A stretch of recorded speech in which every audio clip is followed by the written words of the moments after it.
Nina's fingers froze in Dylan's hair, her breath catching as she felt something sharp, metallic, wrong. She pulled her hand back and saw blood on her fingertips. Not Dylan's blood from a fresh wound, but dried, dark, crusted around small metal points embedded directly into the boy's scalp.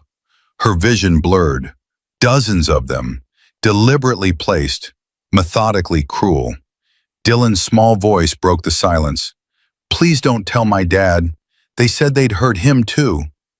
Nina's hands trembled as 11-year-old Dylan Sullivan sat perfectly still, enduring agony that no child should ever know, suffering behind a curtain of overgrown hair that hid a secret so horrifying it would shatter a father's heart and force a broken woman to face the demons she'd been running from for 5 years. Before we continue, please hit that subscribe button and stay with me until the very end of this story. Comment below with your city so I can see how far this message of hope and courage travels. Now, let's begin. The wrench slipped from Reaper's oil-stained hands, clattering against the concrete floor of his garage. He didn't bother picking it up. His eyes were fixed on the doorway where his son had just appeared, backpack dragging on the ground behind him like it weighed 100 pounds. "Dylan?" The boy didn't look up, didn't acknowledge his father's voice, just kept walking, head down, that mess of dark hair falling forward like a shield. Reaper wiped his hands on his jeans, leaving black smears across the denim. "How was school, buddy?" Nothing. Dylan dropped his backpack beside the workbench and climbed onto the old stool Reaper had set up for him months ago. The stool where Dylan used to sit and show off his photographs, talking a mile a minute about light and shadows and composition. Now the camera bag sat unopened. "You hungry? I could run across the street, grab us some—" "Not hungry." 2 words, barely audible. Reaper's jaw tightened. This had been going on for 3 weeks now. 3 weeks of silence, of withdrawn shoulders, of his boy shrinking into himself like he was trying to disappear. "Dylan, talk to me. What's going on?" "Nothing." "Don't give me nothing. I know something's—" "I said nothing." Dylan's voice cracked, and he hunched further forward, arms wrapped around his stomach. Reaper started to move closer, reached out to touch his son's shoulder, and Dylan flinched. Actually flinched away from his own father's hand. The movement hit Reaper like a punch to the gut. He pulled his hand back, that old familiar rage starting to simmer in his chest. Not at Dylan, never at Dylan, but at whatever or whoever was causing this. "Okay," Reaper said softly, forcing his voice to stay level. "Okay, buddy, it's Tuesday. Lou's Diner night, remember? Your favorite." Dylan's shoulders moved slightly. Not quite a shrug, but not quite agreement either. "Come on, Nina always saves us the corner booth. She's probably got that chocolate cream pie you like." Finally, Dylan slid off the stool, moved like an old man, careful and slow. Reaper noticed how he held his head at a strange angle, like turning his neck caused pain. "You hurt yourself?" "No." "Your neck looks—" "I said I'm fine." Dylan's voice pitched high with something that sounded like panic. "Can we just go?" Reaper grabbed his leather jacket from the hook by the door. The old Iron Brotherhood patch on the back faded from years and distance. He didn't wear the colors anymore, hadn't for almost 4 years, but he couldn't quite bring himself to throw the jacket away. Some things stayed with you, whether you wanted them to or not. The walk to Lou's Diner was silent. Reaper kept pace with Dylan's slow shuffle, his mind racing through possibilities. Bullying. Had to be bullying. But Dylan wouldn't talk about it, wouldn't let Reaper near enough to help. His phone buzzed. Text from Axel, his old VP from the Brotherhood. "Heard you got problems. Say the word, brother. We handle it the old way." Reaper deleted the message without responding. The old way. Violence and vengeance and blood. That's what his son expected from him, wasn't it?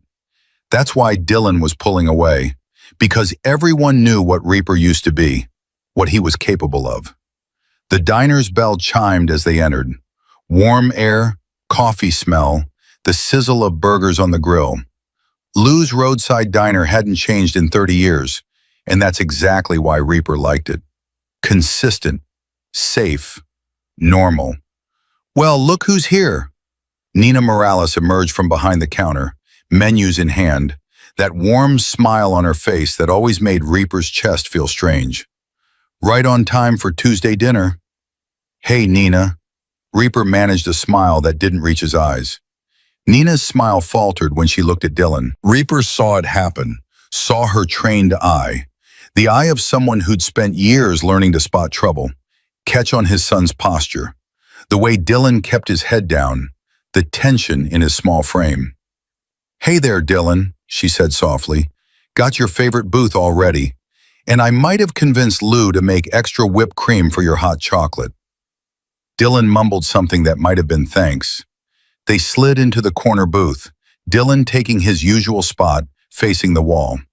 Reaper sat across from him, watching his son's reflection in the window.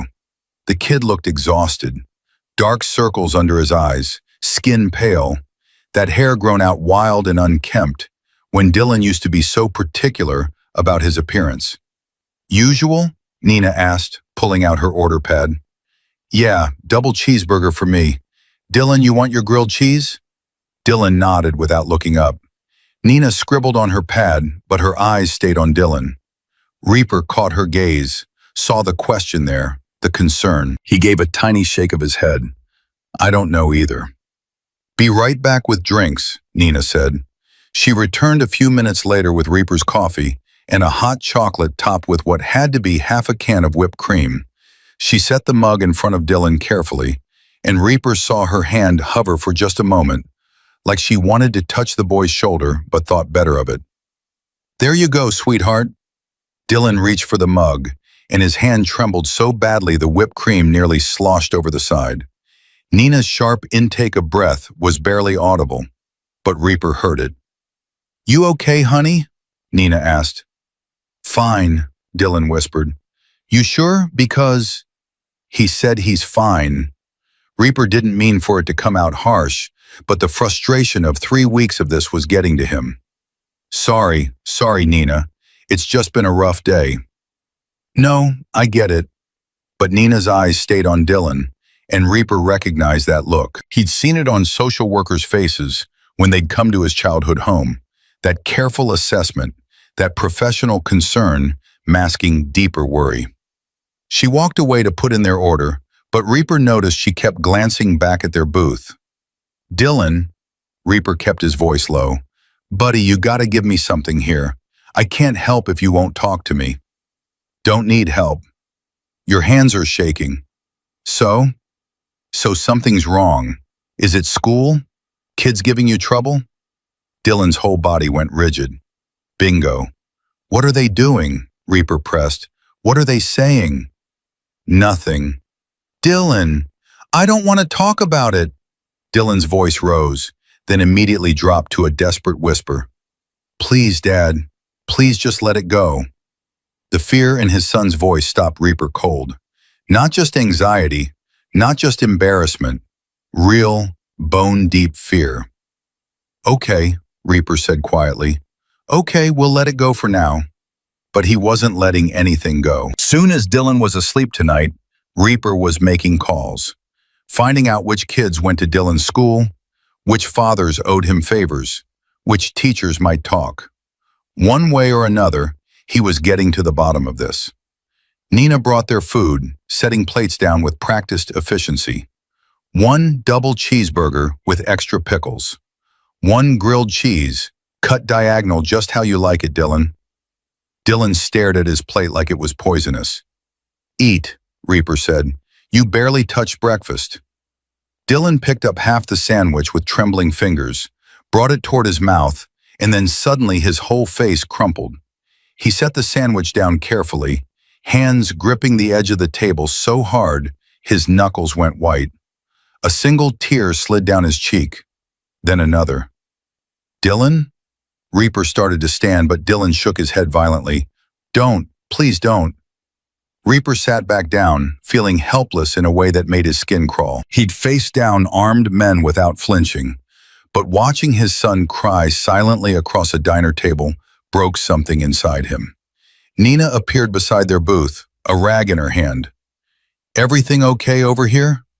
"We're fine," Reaper said automatically. "Dylan?" Nina crouched down beside the booth, putting herself at eye level with the boy. "Sweetie, are you feeling sick?" Dylan shook his head, still not looking up. "Headache?" A pause, then the tiniest nod. "Yeah, your head hurts?" Nina's voice went soft, motherly. "How long has it been hurting?" Dylan's lips moved, but no sound came out. "It's okay, baby, you can tell me." "Long time," Dylan finally whispered. "Hurts all the time now." Reaper's chest constricted. "Why didn't you say something?" Dylan didn't answer. Another tear fell, splashing onto his untouched grilled cheese. Nina stood up. "Tell you what, why don't you come help me in the back for a minute? I just got a shipment of art supplies I could use an expert opinion on.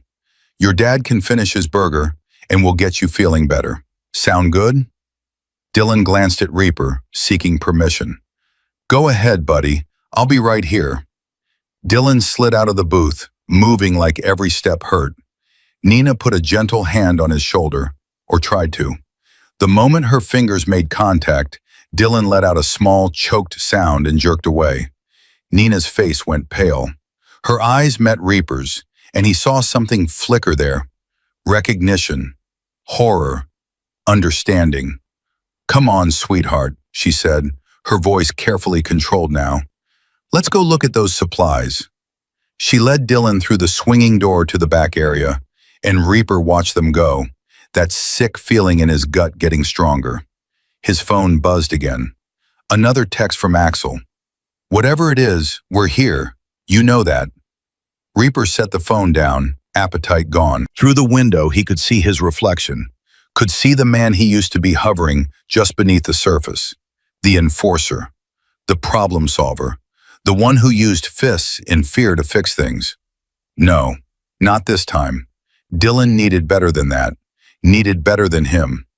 But God, he wanted to hurt someone, wanted to find whoever was making his boy suffer and teach them what real pain felt like. He forced himself to take a bite of burger. It tasted like cardboard. Minutes passed, 5, then 10. Reaper was about to get up and check on them when Nina pushed through the door alone. Her face was sheet white and her hands were shaking. Something was wrong, very wrong. "Nina?" She walked straight to him, pulled out her phone with trembling fingers. "I need you to come to the back room, right now." "What's going on?" "Just come, please." The way she said it, the raw fear and fury in her voice, got Reaper moving. He followed her through the door, down the short hallway past the kitchen where Lou worked the grill, into the storage room at the back. Dylan sat in a folding chair, his back to the door. Nina had draped a towel around his shoulders, and she'd started to cut his hair, sections of it lying on the floor around the chair. "I don't understand," Reaper said. "You're giving him a haircut." "Look," Nina whispered. "Just look." She gently lifted a section of Dylan's hair, parting it carefully. Reaper moved closer, leaning in to see what she was showing him. His brain couldn't process it at first, didn't want to process it. Small metal points, glinting under the fluorescent light, dozens of them, pushed into his son's scalp, some crusted with dried blood, some surrounded by angry, infected skin. Staples. Someone had stapled his son's head. "Oh, God," Reaper breathed. "Oh, God, Dylan." His knees went weak. He grabbed the wall to steady himself, bile rising in his throat. "How long?" His voice came out strangled. "How long have these been?" "Weeks," Nina said, her own voice breaking. "Some of them look weeks old, maybe longer." Reaper's vision blurred. Red crept in at the edges. His hands curled into fists, every muscle in his body coiling tight. "Who?" The word came out like a growl. "Who did this to you?" Dylan's shoulders shook. "Dad, tell me their names." "Marcus." Nina's hand on his arm, firm and grounding. "Marcus, breathe. You're scaring him." Reaper looked at his son, saw how Dylan had curled in on himself, terrified. Of the people who hurt him, yes, but also of his father's rage. He forced himself to step back, to unclench his fists, to breathe through the white-hot fury burning through his veins. "I'm sorry," he managed. "I'm sorry, buddy. I'm not mad at you. I could never be mad at you." "They said they'd hurt you," Dylan whispered, so quietly Reaper almost missed it. "If I told, they said you'd try to fight them, and you'd go to prison, and I'd be alone, and it would be my fault." "Jesus Christ!" Reaper's legs gave out. He sank to his knees on the cold floor, eye level with his son now. "Dylan, nothing is your fault. Nothing. Do you hear me?" "But they said..." "I don't care what they said. This is not your fault." Tears streamed down Dylan's face, and he finally looked up at his father. "It hurts, Dad.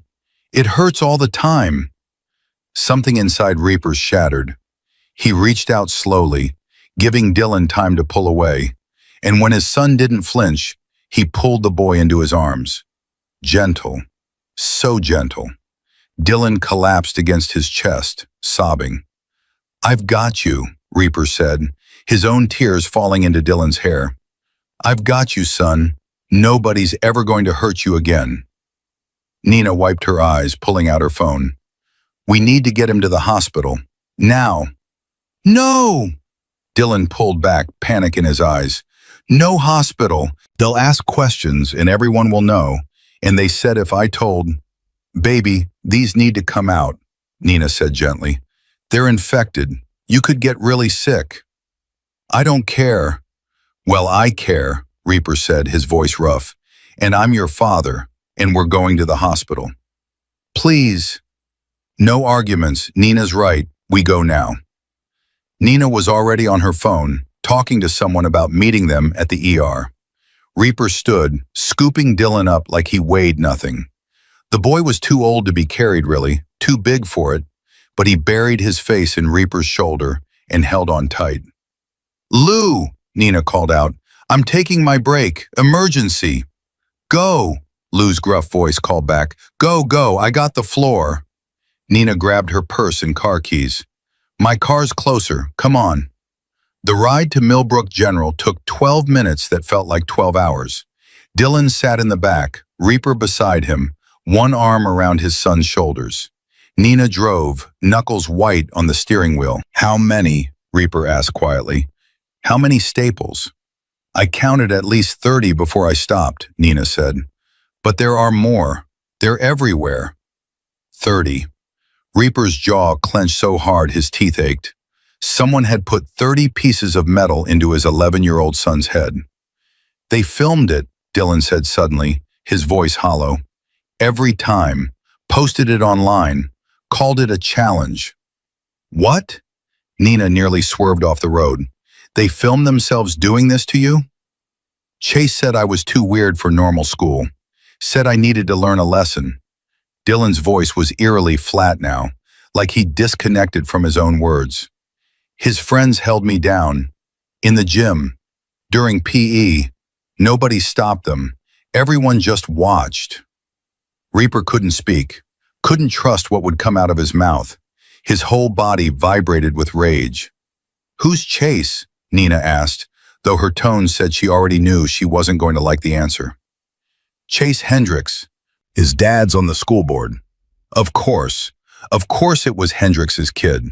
Rich, powerful, untouchable. "Not anymore," Reaper said, his voice deadly quiet. "Not after tonight." "Marcus." "I'm not going to do anything stupid," he said, though every cell in his body screamed for violence. "But I'm not letting this go either. Ever." They pulled up to the ER entrance. Nina jumped out, helping Dylan from the back seat while Reaper threw open the doors. "I need help," Nina called out. "I need help right now." A nurse looked up from her station, saw Dylan, and immediately came around the desk. "What happened?" "Assault," Nina said, her social worker training kicking in. "Multiple penetrating wounds to the scalp. Possible infection. The nurse's eyes widened as she saw Dylan's head. Oh my God, get me a trauma team, now! Everything moved fast after that. Too fast. Dylan was whisked away on a gurney, crying for his dad. Reaper tried to follow, but a security guard stopped him. Sir, you need to wait here while they... That's my son. I understand, but you need to let them work. Nina's hand found his arm again. They'll take care of him. Come on, we have to fill out paperwork. Paperwork. His son was being tortured and he had to fill out forms. The waiting room was hell. Reaper paced, unable to sit, while Nina handled the administrative nightmare. Other patients gave him a wide berth, probably sensing the violence barely contained beneath his skin. An hour crawled by, then two. Finally, a doctor emerged. Dr. Sarah Chen, her badge read. She looked tired and angry. Mr. Sullivan? How is he? We've removed 47 staples from your son's scalp. 47. The number hit him like a freight train. 47 times someone hurt his boy. 47 deliberate acts of cruelty. Some had been there for at least 3 weeks, Dr. Chen continued. Several were deeply embedded and caused infection. We've cleaned and dressed the wounds, started him on antibiotics. He's going to need follow-up care and probably some counseling. Can I see him? Dr. Chen nodded. Room 3. But Mr. Sullivan, I have to tell you, we're legally required to report this to the authorities. Child Protective Services will be contacted. Good, Reaper said. They should be. This happened at school. On their watch. He pushed past her, Nina following close behind.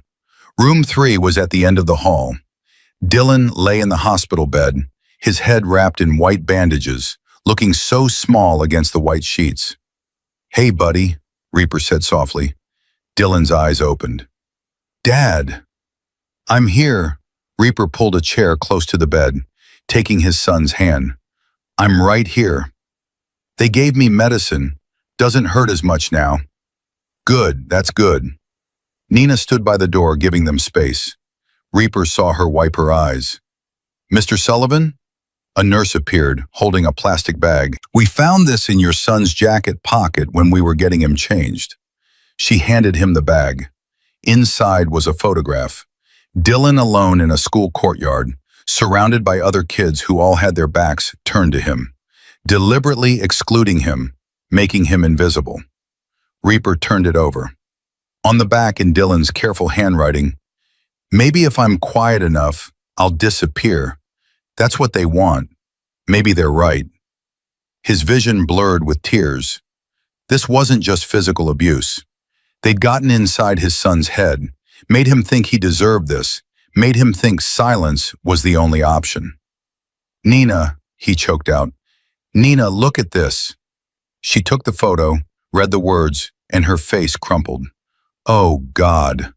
Oh, God, Dylan. What? Dylan asked weakly. What's wrong? Nina sank into a chair, the photo trembling in her hands. When she looked up at Reaper, her eyes held a pain so raw it took his breath away. Her name was Emma, Nina whispered. She was 9 years old. 5 years ago, I was her social worker. Her voice broke. She wrote me notes just like this, begging for help in ways I was too blind to see, and I failed her. Nina, she killed herself. The words came out flat, factual, devastating. After I closed her case, said the home environment was fine, said she was just being dramatic. Nina looked at Dylan, tears streaming down her face. I missed all the signs, and she died. The room went silent except for the beep of Dylan's monitors. That's why you left social work, Reaper said quietly. I couldn't do it anymore, couldn't trust myself, so I ran, spent 5 years slinging coffee and hiding. Nina stood up, moving to Dylan's bedside. But I saw you, sweetheart. I saw you this time, and I'm not letting anyone fail you. Not again.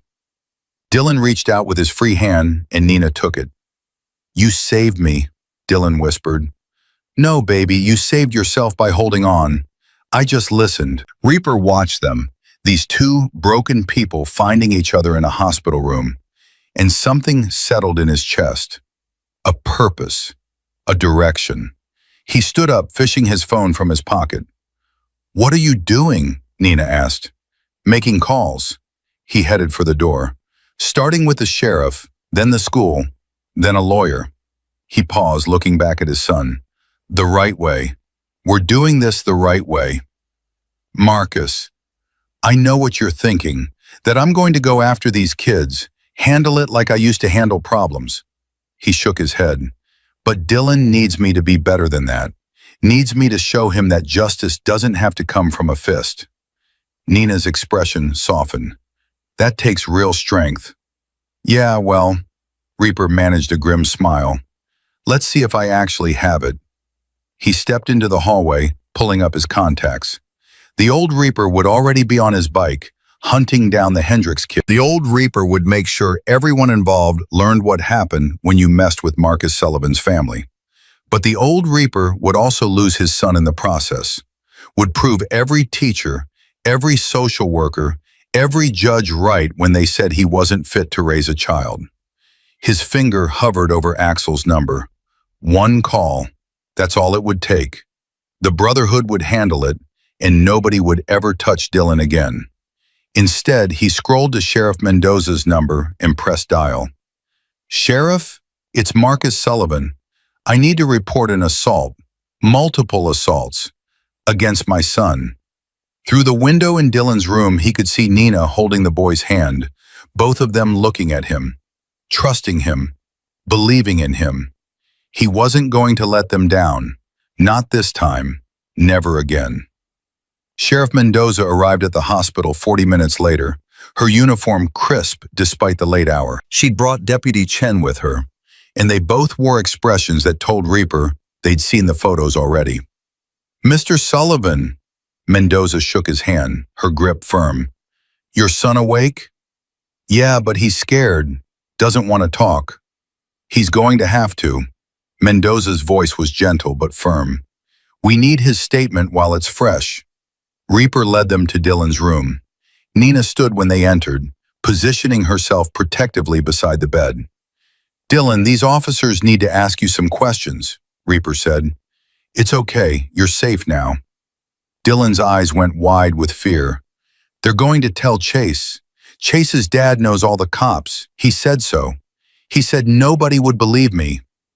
Hey, Mendoza pulled up a chair, sitting so she was eye level with the boy. Chase Hendricks' daddy doesn't run my department.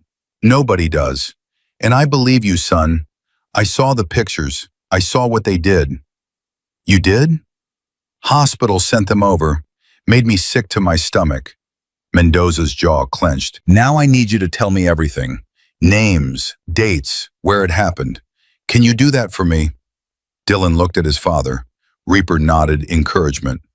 Chase Hendricks, Dylan whispered. Tyler Morrison, Jake Chen. Deputy Chen flinched at the last name. My nephew Jake? I'm sorry, Dylan said quickly. I'm sorry, I didn't want to. No, Chen's voice was harsh. Don't you dare apologize. If my nephew did this, he's going to answer for it. Mendoza was writing everything down. When did it start? October, right after I joined the photography club. Dylan's hands twisted in the hospital blanket. Chase said only girls do photography, said I was weird, said I needed to learn how to be a real boy. And the Staples? First time was in the locker room, after gym class. Dylan's voice dropped. Tyler held my arms. Jake held my legs. Chase had the stapler from the teacher's desk. He said if I screamed, they'd tell everyone I was lying, that I did it for attention. Reaper's hands clenched into fists. Nina touched his arm, a silent reminder. How many times did this happen? Mendoza asked. I don't know. A lot. Maybe 10 times? 15? Dylan started crying. They kept filming it, posted it in a private group chat. Other kids watched. Some of them laughed. Jesus Christ, Chen muttered. They do it whenever they could get me alone. Sometimes in the bathroom. Once in the librarian was right there, but she had headphones on. Dylan was shaking now. Nobody helped. Nobody ever helped. Did you tell any teachers? Mendoza's pen moved across the page. I tried. Once. Mr. Phillips saw Chase shove me into a locker. I told him everything. Dylan's face crumpled. He said boys roughhouse. Said I needed tougher skin. Told me to stop being dramatic. Reaper stood abruptly, needing to move before he put his fist through a wall. We're going to need those videos, Mendoza said, for evidence. Chase deleted them after the last time. Said the game was getting boring anyway. Doesn't matter. Digital forensics can recover deleted files. Mendoza closed her notebook. Dylan, you did good, really good. We're going to make sure these boys face consequences. After the deputies left, a hospital social worker arrived. Young woman, couldn't be more than 25, with a clipboard and tired eyes. Mr. Sullivan, I'm Amy Reeves from Child Protective Services. I need to ask you some questions. Reaper's blood ran cold. You think I did this? No, but we have to rule out home environment factors. It's standard procedure. Standard procedure, Reaper repeated, his voice dangerous. My son gets tortured at school and you're investigating me? Marcus, Nina stepped forward. Let her do her job. The faster we cooperate, the faster she leaves.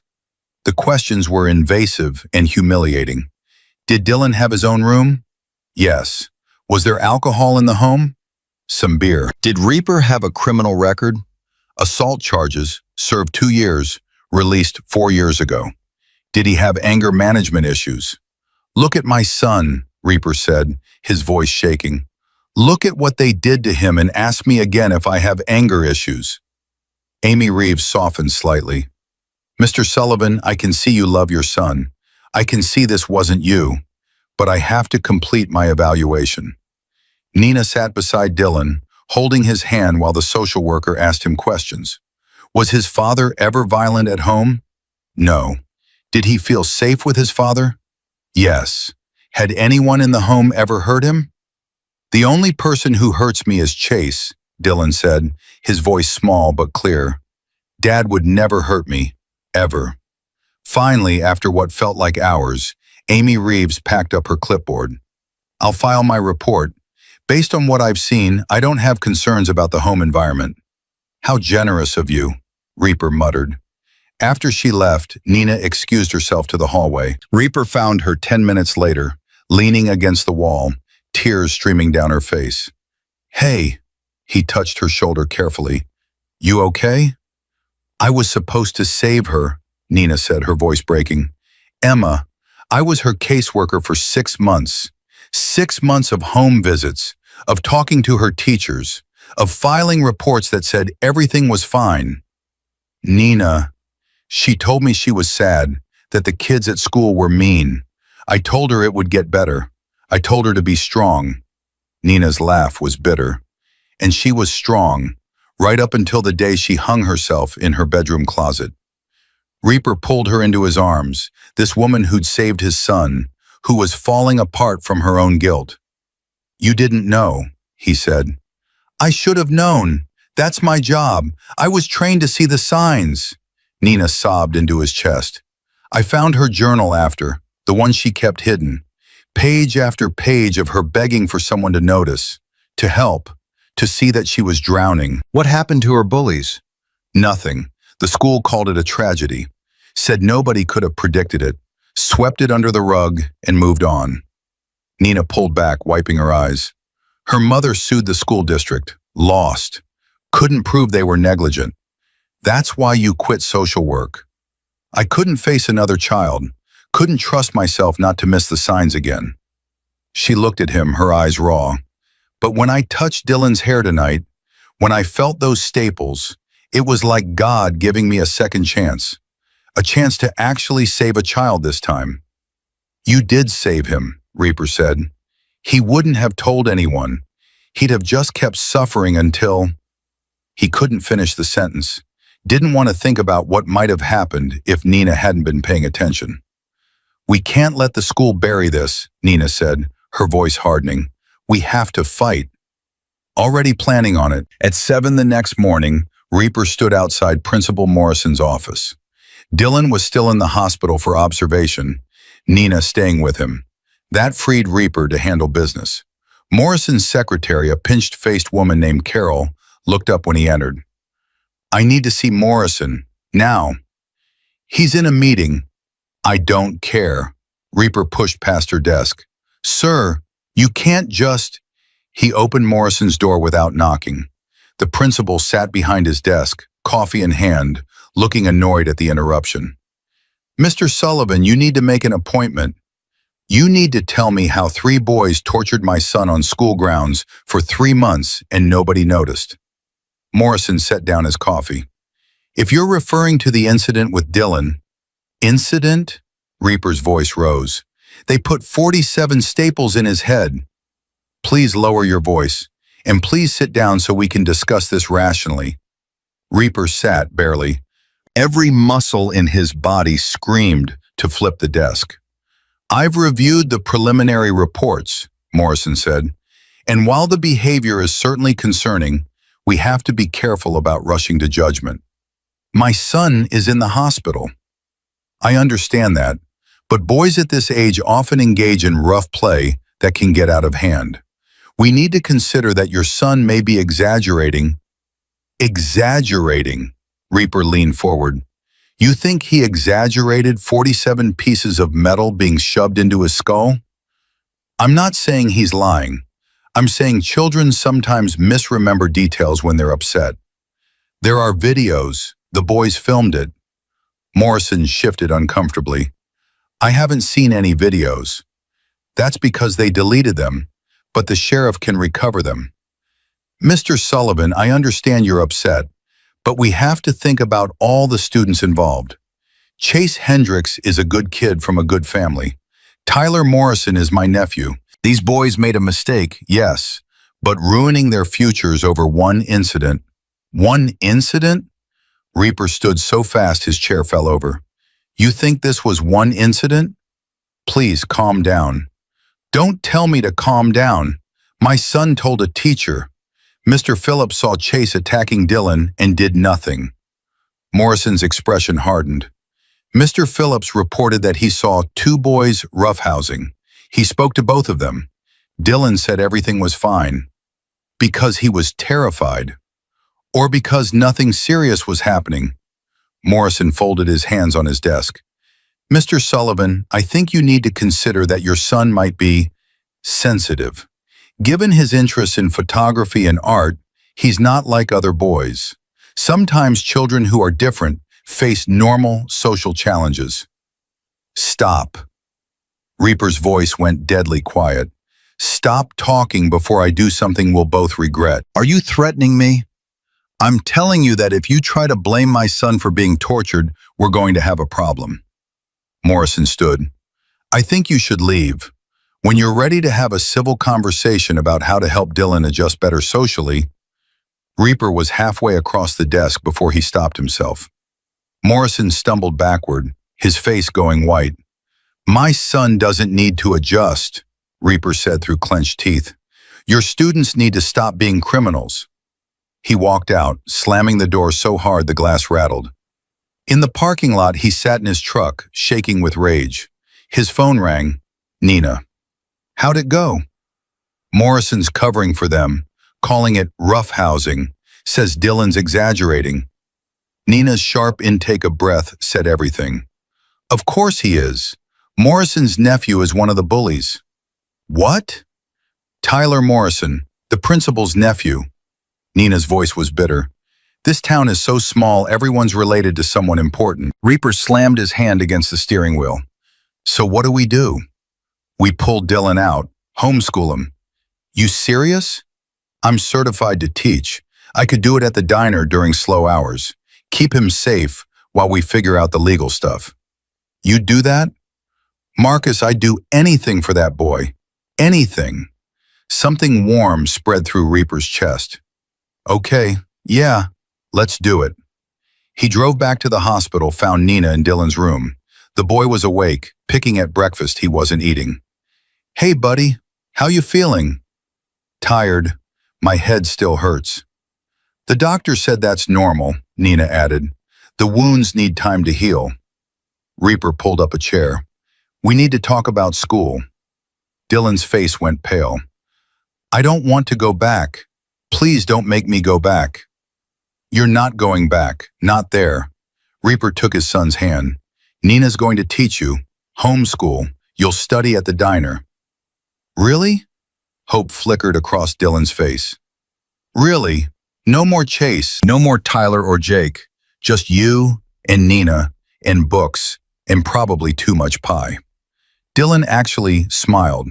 Small, but real. A knock at the door interrupted them. Sheriff Mendoza entered, her expression grim. I need to talk to you both, privately. Nina and Reaper stepped into the hallway. We executed a search warrant on Chase Hendrick's phone, found the videos. And? All deleted, but our tech guys recovered fragments. Mendoza's jaw clenched. What they show is bad, really bad. Clear assault, multiple instances. The other boys are visible. We have enough to charge all three. Good. There's a problem. Chase's father is already lawyered up. Got Martin Weiss from the city. Reaper knew that name. Expensive defense attorney who got rich kids out of serious charges. He's claiming the boys were just playing, that Dylan participated willingly, that this whole thing is being blown out of proportion by an unfit father with a criminal record. That's bullshit. I know it's bullshit, but Weiss is good at creating reasonable doubt. Mendoza looked uncomfortable. There's more. He's filed a complaint against you. Against me? Says you threatened Principal Morrison this morning, that you came unglued, tried to assault him. Morrison's backing up the story. Reaper's vision went red. I didn't touch him. I believe you, but it gives them ammunition.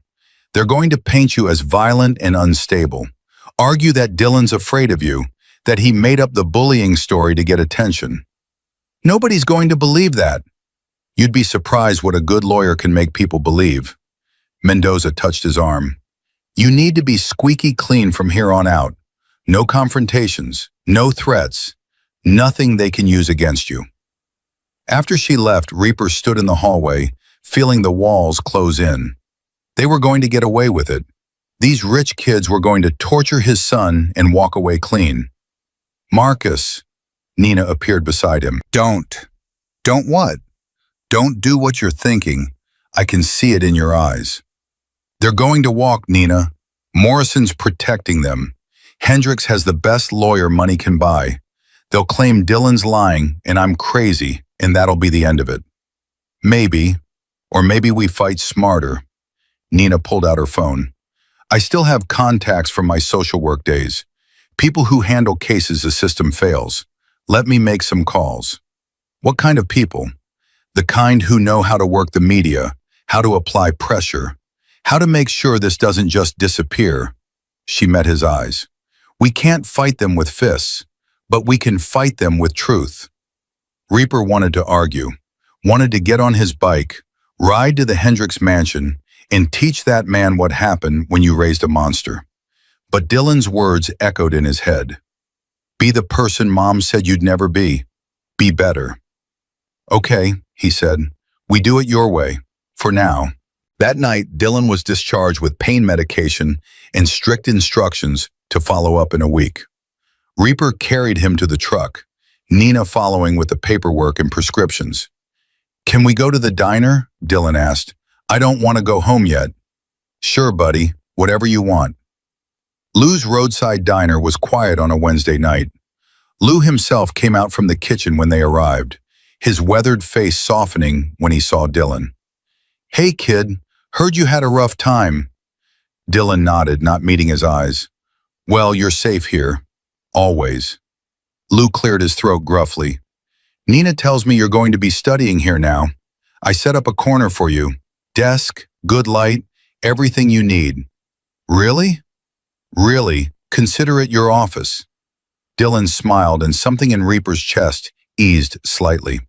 They settled into their usual booth. Nina brought hot chocolate with extra whipped cream, grilled cheese cut diagonal just how Dylan liked. and coffee for Reaper that was probably more whiskey than coffee, though she didn't say anything. "I want to tell you something," Nina said, sitting beside Dylan. "When I was a social worker, I had a case, a little girl named Emma." Reaper started to interrupt, but Nina shook her head. Dylan needed to hear this. "Emma was being bullied too, really badly. She told me about it, but I didn't listen closely enough. I thought she was just having normal kid problems." Nina's voice shook. "She died, Dylan. She took her own life because nobody protected her." Dylan's eyes went wide. "I'm sorry." "No, baby, I'm telling you this because I need you to understand something. What happened to Emma, what happened to you, it's not rare. It happens all the time. And adults fail children all the time by not seeing, not believing, not acting. So what do? We make sure nobody fails you again. We fight back, not with violence, but with truth." Nina took his hand. "And we make sure other kids don't have to go through what you went through." "How?" "By speaking up, by sharing your story, by making sure people can't ignore what happened." Dylan looked at his father. "Will people believe me?" "Some will," Reaper said honestly. "Some won't. But we're going to tell the truth anyway. What if Chase's dad makes people think I'm lying? Then we keep telling the truth until someone listens." Reaper leaned forward. "I'm not going to lie to you, buddy. This is going to be hard. People are going to say mean things. They're going to question you, doubt you, maybe even blame you. But we're going to get through it together." Dylan was quiet for a long moment. Then he reached into his jacket pocket and pulled out something Reaper hadn't seen in weeks. His camera. "I want to take pictures again," Dylan said softly. "I want to show people what kindness looks like, so they remember it exists." Nina's eyes filled with tears. "That's beautiful, sweetheart. Chase said my art was stupid, that I was stupid for caring about things like that." Dylan looked at his camera, turning it over in his hands. "But maybe that's exactly why I should do it, because people like Chase forget that being kind isn't weak." Reaper reached across the table, ruffling his son's hair gently, careful of the bandages. "You're smarter than I'll ever be, you know that?" "You're plenty smart, Dad." "Nah, I solve problems with my fists. You solve them with your heart." Reaper's throat tightened. "That takes real courage." They stayed at the diner until closing, Dylan sketching on napkins while Nina and Reaper talked quietly about next steps. Lawyers, meetings, media contacts, building a case not just in court, but in the court of public opinion. It wouldn't be easy. It wouldn't be quick. But looking at his son, really seeing him for the first time in months, Reaper knew they'd do whatever it took. Because Dylan deserved better than silence. Better than fear. Better than a world where cruelty won. And maybe, just maybe, they could build that better world together. The first morning of homeschool started at Lou's Diner at 9 o'clock sharp. Nina had cleared a corner table, stacked with textbooks she'd borrowed from the library and art supplies she'd bought with her own money. Dylan sat with his camera beside him, hands wrapped around hot chocolate, looking more relaxed than Reaper had seen him in months. "Okay, so we're starting with history," Nina said, opening a textbook.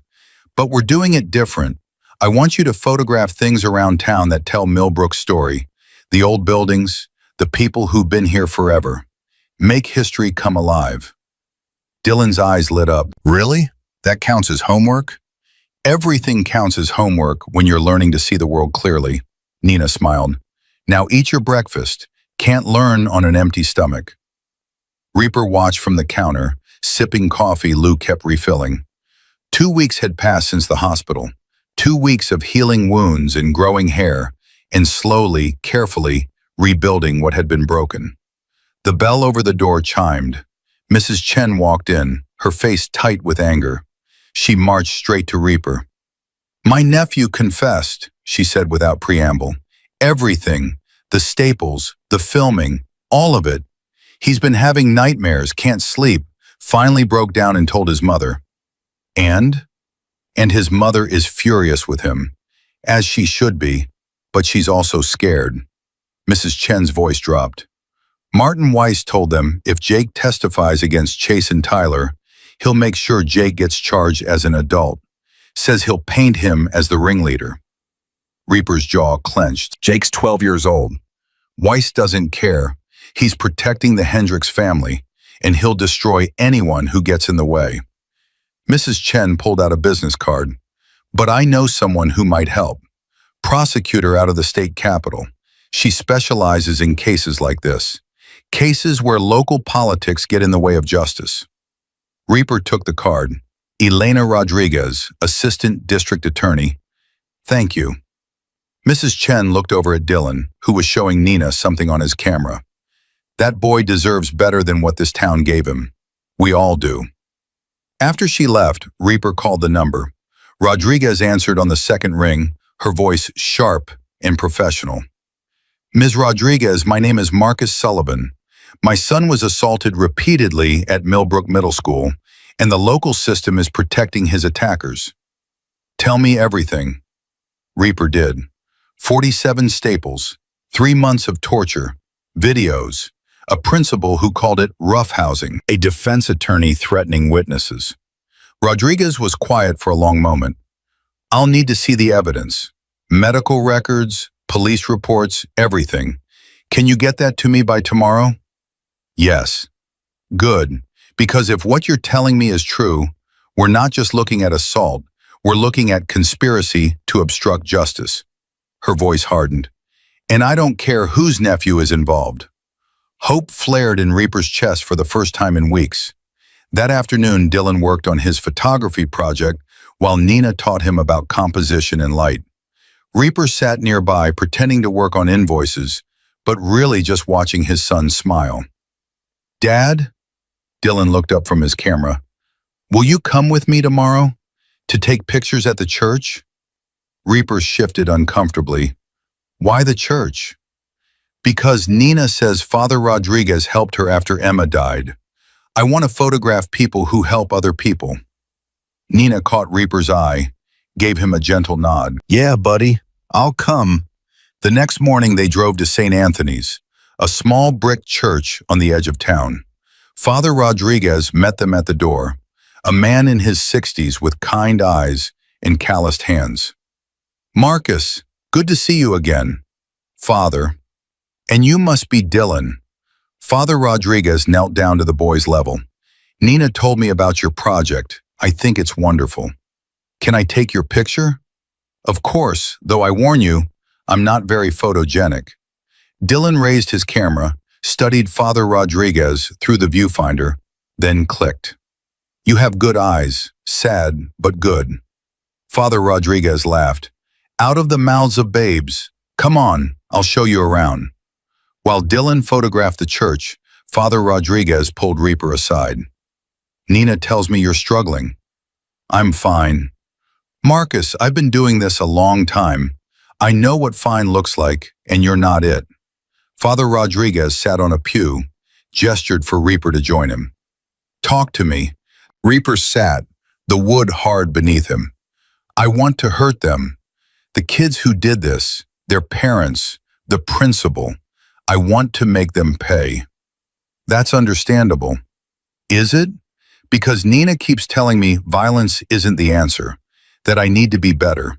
But being better isn't working. They're still getting away with it. Maybe, or maybe you're defining working too narrowly. Father Rodriguez leaned back. Revenge feels good in the moment, but it doesn't heal anything. Trust me, I know. Before I became a priest, I was in the army. Did things I'm not proud of. Hurt people I thought deserved it. Did they? Some, maybe, but it didn't fix what was broken inside me, just made the break deeper. Father Rodriguez looked at him. Your son doesn't need you to be a warrior. He needs you to be his father. Present, steady, safe. I'm trying. I know you are. And that's more than a lot of men would do. Father Rodriguez stood. Keep trying. That's all any of us can do. Dylan bounded over, camera in hand. Dad, come see. There's light coming through the window that looks like gold. Reaper followed his son, feeling something shift inside him. Maybe Father Rodriguez was right. Maybe the fight wasn't about fists. Maybe it was about showing up every day and choosing differently. A week later, Nina's media contact called back. Sarah Chen, investigative journalist for the state newspaper. "I want to do a story," she said over speakerphone. Nina and Reaper sat in the diner's back office. Dylan at school, his new school, the makeshift classroom Nina had created. Human interest piece. Boy survives bullying through art and family support. It'll put pressure on the school district. "Will it help the case?" Reaper asked. "It'll make it harder for them to sweep under the rug. Public attention means accountability." "Then do it." Sarah Chen arrived 2 days later with a photographer. She interviewed Dylan gently, never pushing, letting him tell his story in his own words. She photographed his healing scalp, the bandages still visible beneath new growth. She captured him working with Nina, laughing over math problems, carefully composing shots with his camera. "Can I see your project?" Sarah asked. Dylan showed her. Photographs of Lou making breakfast for a homeless man. Mrs. Chen helping an elderly woman cross the street. Father Rodriguez sitting with a crying teenager. Reaper teaching a neighborhood kid how to change oil. Nina reading to children at the library. "These are beautiful," Sarah said, her voice thick. "What are you going to call the series?" Dylan thought for a moment. "Hidden kindness, because people forget to look for it." The article ran the following Sunday. Front page above the fold. Hidden kindness. Boy uses art to heal after school torture. The phones started ringing immediately. Lou's diner was packed by noon. Reporters from 3 counties, concerned parents, angry citizens demanding to know how the school let this happen. Principal Morrison's office was besieged. The school board called an emergency meeting. "This is working," Nina said, watching the chaos from behind the counter. "People are paying attention." But that night, Reaper's phone buzzed with a text from an unknown number. "You're going to regret this. Your kid's a liar and everyone's going to know it." Then another. "Watch your back, Sullivan." Then a photo, his house, taken from across the street. Recent. Reaper's blood ran cold. He showed Nina. "They're trying to scare you," she said, but he could hear the fear in her voice. "It's working." "What do you want to do?" "I want to—" Reaper stopped himself, took a breath. "I want to call the sheriff, like a normal person who doesn't solve problems with violence." Sheriff Mendoza took the threats seriously, increased patrols around Reaper's house and the diner. But she warned him, threatening texts are hard to prosecute. Could be anyone. Could be the boys, their parents, random internet trolls. "We'll investigate, but don't expect quick results." Dylan's photography project went viral after a local mom shared it on social media. Within 48 hours, it had been shared thousands of times. Comments poured in from across the country. People sharing their own bullying stories. Parents thanking Dylan for giving them courage to speak up about their own children's suffering. "Dad, look at this," Dylan said, scrolling through messages on Nina's laptop. "Someone in California said my pictures made her talk to her son's school. Someone in Texas said they're starting an anti-bullying program because of me." Reaper read over his shoulder, his throat tight. His boy, his quiet, gentle boy was changing hearts across the country. But success bred backlash. The Millbrook Parents Coalition, a group led by wealthy families including the Hendricks, issued a statement calling Dylan's story exaggerated and the media attention harmful to the accused boy's mental health. "They're children too," Mrs. Hendricks said in a televised interview, "being subjected to trial by media before they've had their day in court. My son made a mistake, yes, but he doesn't deserve to be vilified." Reaper threw the remote across the room. "Mistake? She called torturing my kid a mistake?" "Don't engage," Nina warned. "That's what they want, for you to lose control on camera." "I'm not going to lose control." "Good, because we have a school board meeting tomorrow night, and you need to be calm and collected." The school board meeting was standing room only. Reaper sat in the front row, Nina on one side, Dylan on the other. His son's hand was cold in his. Principal Morrison presented first, his tone defensive. We take all allegations seriously, but we must balance discipline with due process. These boys have rights too. What about my son's rights? Reaper called out. Mr. Sullivan, please wait for public comment. No, I want to know what rights my son had when your nephew was stapling his head. The room erupted. Board President Hendricks banged his gavel. Order! Mr. Sullivan, one more outburst and you'll be removed. Nina squeezed Reaper's hand. He sat back, shaking with rage. Parent after parent spoke. Some supported Dylan, sharing their own children's bullying experiences. Others defended the accused boys, calling for privacy and patience. Then Dylan stood up. I want to say something.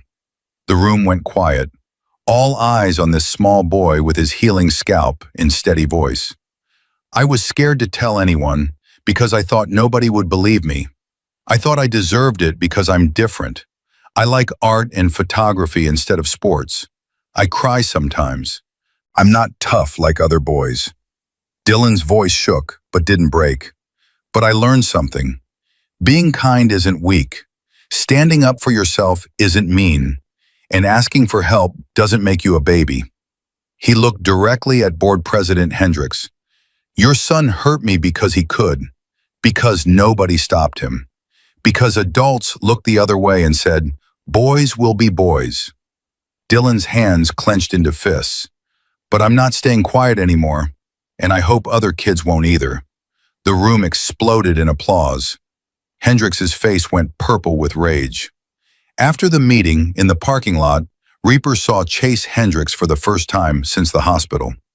The boy stood beside his father's Mercedes, smirking. Nice speech, Chase called out. Too bad nobody believes you. Reaper started forward, but Nina grabbed his arm. He's baiting you. Don't. Yeah, listen to your girlfriend, Chase taunted. Everyone knows you're crazy anyway. Ex-con biker dad with anger issues. No wonder your kid's so messed up. Dylan pulled on Reaper's other arm. Dad, please, let's just go home. Reaper looked at his son, saw the fear there. Fear of Chase, yes, but also fear of what Reaper might do. He turned away from Chase, put his arm around Dylan, and walked to his truck. Behind them, Chase laughed. That's right, run away. Like father, like son, both of you are cowards. In the truck, Dylan was crying. I'm sorry I'm not brave enough.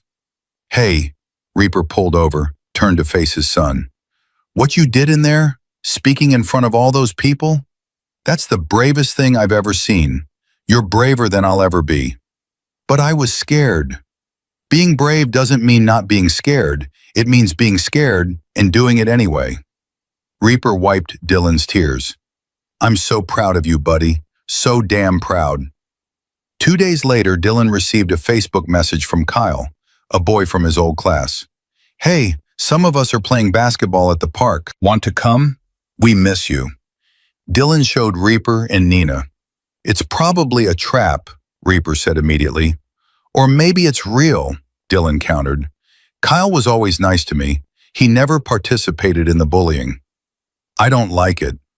Dad, I can't hide forever. If I want other kids to be brave, I have to be brave too. Nina bit her lip. What if I come with you? Stay at the park, keep an eye on things. That's embarrassing. Tough. You want to go, I'm coming. Dylan agreed, and that afternoon they drove to Riverside Park. Kids were indeed playing basketball. Kyle waved when he saw Dylan. See, Dylan said, it's fine. Nina parked nearby, watching as Dylan jogged over to the court. The boys greeted him, passed him the ball, seemed genuinely happy to see him. Nina relaxed slightly. Half an hour passed. Dylan was laughing, playing, being a normal kid. Nina pulled out her phone to text Reaper that everything was okay. That's when she saw Chase Hendricks emerge from behind the bathrooms. Dylan, she screamed. Dylan, run! But it was too late. Chase tackled Dylan from behind, slamming him into the concrete. Tyler and Jake appeared from nowhere, pinning the boy's arms. Nina was running, phone out, dialing 911, screaming for help. Other kids scattered, terrified. Kyle stood frozen, tears streaming down his face. Chase pulled out scissors.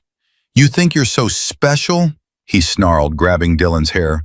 "Let's see how special you are, bald." He started cutting, brutal and fast, while Tyler and Jake held Dylan down. Dylan's screams echoed across the park.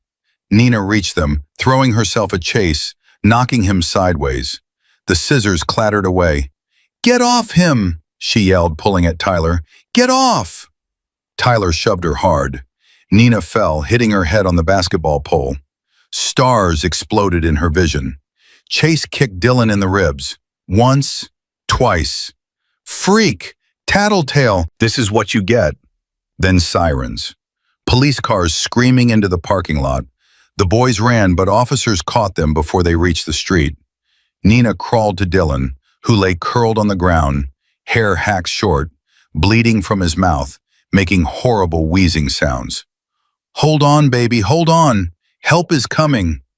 The ambulance arrived. Paramedics loaded Dylan onto a stretcher. Broken collarbone, possible internal bleeding, severe concussion. Reaper met them at the emergency room. When he saw his son, unconscious, battered, hair brutally shorn, something inside him snapped. "Where are they?" His voice was deadly calm. "Where are those boys?" "Marcus," Nina started. "Where are they?" "Jail. Juvenile detention. Marcus, please." He walked out without another word, got on his motorcycle, rode through town with murder in his heart. He ended up at the Hendricks mansion at midnight. Lights on in the study. He could see Hendricks Sr. through the window, drunk, alone, staring at a wall of family photos. Reaper walked up to the door. Didn't knock, just opened it. Hendricks looked up, saw him, and went pale. "Get out of my house. Your son put mine in the hospital. Again. My son is a good boy who made a mistake. Shut up." Reaper's voice was soft, dangerous. "Just shut up and listen." Hendricks reached for his phone. Reaper crossed the room in 3 strides, took the phone from his hand, set it down. "I came here to hurt you," Reaper said, "to make you feel a fraction of what my boy feels, to break your bones and your face and your spirit until you begged for mercy." Hendricks was shaking. "Please." "But then I realized something. You're already broken, aren't you?" Reaper looked at the photos on the wall. Hendricks' family through the years. The wife who'd left 2 years ago. The son growing meaner in each picture. "You're making the same mistakes my old man made, teaching your boy that real men use violence. That power means hurting people weaker than you." "I don't." "Yeah, you do. I see it in your eyes. Someone hurt you once. Maybe your father, maybe someone else. And instead of breaking that cycle, you passed it on to Chase. Just like my father passed it to me." Hendricks started crying. Actually crying, this rich, powerful man sobbing at his desk. "I don't know how to stop," he choked out. "I don't know how to be different." "Neither did I. But my son is in a hospital bed right now, and he'll wake up broken. And when he does, he's going to look at me and ask if I hurt you. If I became the monster everyone expects me to be." Reaper's voice cracked. "And I need to be able to tell him no, that I chose different, that I chose better." "I'm sorry," Hendricks whispered. "I'm so sorry." "Sorry doesn't fix anything, but here's what will. You're going to get Chase real help, therapy, treatment, whatever it takes. And you're going to get yourself help too. Break this cycle before it destroys you both completely." Reaper walked to the door, paused. "And if your son ever touches mine again, I won't come here to talk. We clear?" Hendricks nodded, still crying. Reaper rode back to the hospital, his hands shaking on the handlebars. Inside, Dylan was still unconscious. Nina sat beside his bed, her own head bandaged. "I didn't hurt him," Reaper said. "Hendricks, I didn't touch him." Nina stood, pulled him into her arms. "I know. I wanted to. I know that too." They held each other while machines beeped and fluorescent lights hummed, and their boy slept on, broken but breathing. 3 hours later, Dylan's eyes opened, confused, hurting, searching the room until he found his father. "Dad? I'm here, buddy. Did you hurt them?" Reaper knelt beside the bed, took his son's hand. "No, I didn't hurt anyone." Relief flooded Dylan's face. "Good. Be better, Dad. Be the person Mom said you'd never be." "I'm trying, son. God help me, I'm trying." Dylan smiled weakly, then closed his eyes again.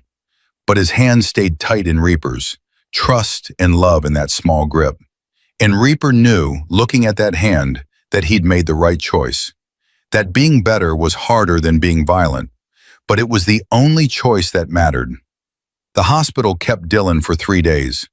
3 days of tests and monitoring, and doctors checking for brain bleeds and internal damage.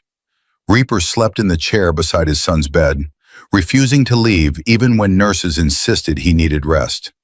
Nina brought them breakfast on the second morning. Coffee for Reaper, oatmeal for Dylan, her own face still bruised from where Tyler had shoved her into the basketball pole. "You should be home resting," Reaper said. "So should you." Nina sat on the edge of Dylan's bed. "How you feeling, sweetheart?" Dylan touched his hacked hair, wincing. "Ugly. You're beautiful," Nina said firmly, "and hair grows back." "Not fast enough." Dylan's voice was small. "Everyone's going to see." "Let them see," Reaper said. "Let them see what those boys did. Let them remember every time they look at you."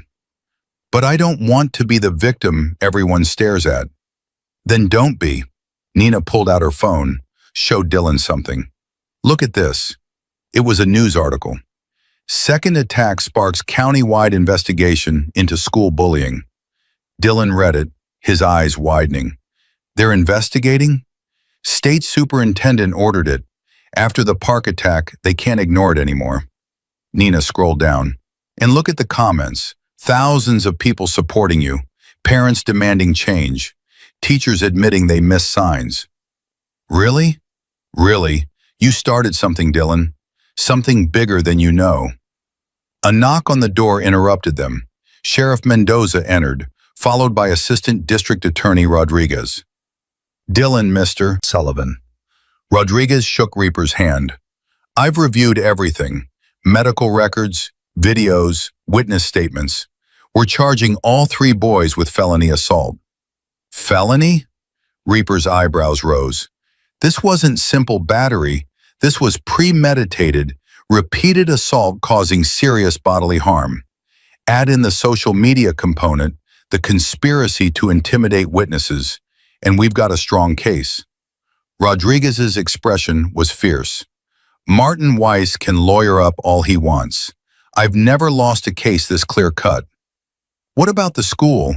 Nina asked. "Morrison, the teachers who looked away." "Separate investigation. The State Board of Education is looking into failure to report, negligence, possible Title IX violations." Rodriguez pulled out a folder. "But I need Dylan to testify. Can you do that?" Dylan looked at his father, fear in his eyes. "It's okay to be scared," Reaper said, "but these people can't hurt you in a courtroom. I'll be right there." "Me too," Nina added. Dylan took a shaky breath. "Okay, I'll do it." "Good boy," Rodriguez smiled. "One more thing. Jake Chen's mother contacted me. He wants to testify against Chase and Tyler. Tell the truth about everything."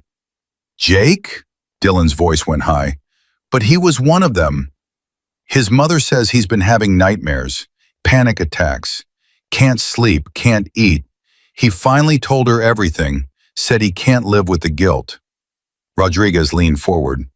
"Would you be willing to hear his apology? It might help the case to show his remorse is genuine." "I don't know if I want to see him."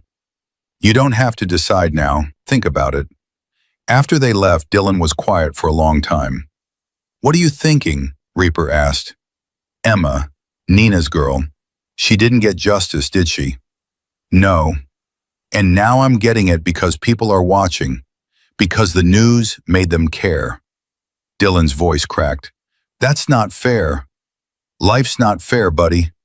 But it should be. Every kid should matter, not just the ones with viral photos. Nina's eyes filled with tears. You're right. You're absolutely right. So what do we do?